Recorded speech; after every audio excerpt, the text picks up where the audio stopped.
Hi, I'm Kurt O'Keefe, Southeast Michigan bankruptcy and consumer attorney. I get lots of questions about second mortgages. Do I have to pay my second mortgage? What happens if I don't pay my second mortgage? First of all, mortgage is a legal word that simply means debt secured by real estate. So among the many pages of papers that you signed when you bought your house, you signed a note, which is a debt to pay the money, and you signed a mortgage, which pledged the home as collateral for the note. So if you didn't pay the note, that creditor could come after your house. First mortgage would be, in Michigan, the mortgage that's recorded first.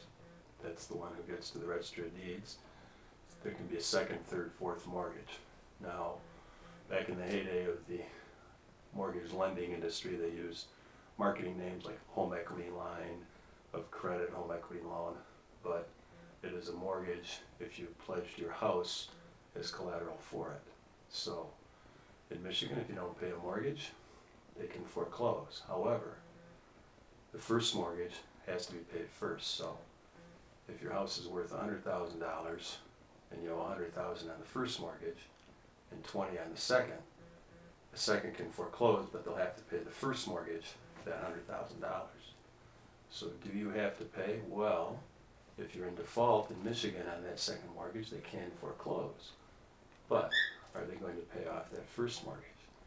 Now, if you go into a Chapter 7 bankruptcy to wipe out your debts, and you want to walk away from your house, that's fine. As far as the mortgages, those will be wiped out like credit cards or other debts, unless you committed some type of fraud in obtaining the debt, or it falls in one of the other exceptions to discharge, but that's unusual.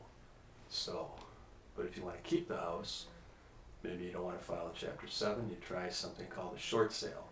So, same numbers. Your house is worth $100,000, you owe $100 on that first mortgage, you owe $20 on the second mortgage. For someone to buy your house, both mortgage holders must sign off and release that lien on your property.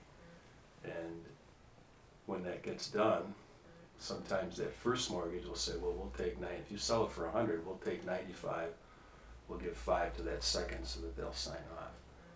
That doesn't mean you don't owe the rest of the money on that second mortgage. The second mortgage may insist that you sign another note saying, I will pay the $15 that's left out of the $20. You get $5 at the closing and I'll still owe you $15. I've had some clients who've done that, and then they filed Chapter 7 anyway because they couldn't pay that note that was the money left on the second mortgage.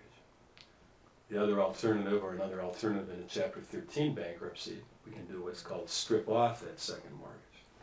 So again, if that house is worth $100 and the first mortgage is worth $100,000 and a penny, so there's no equity for that $20,000 second mortgage.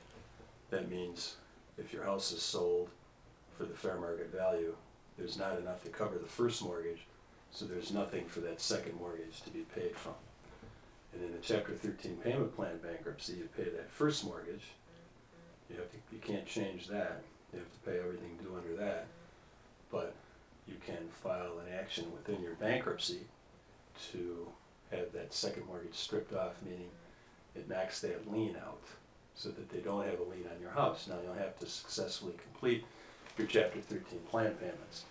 But in that case, that $20,000 second mortgage is tossed in the unsecured class of creditors along with the visas and other unsecured debts that you might have.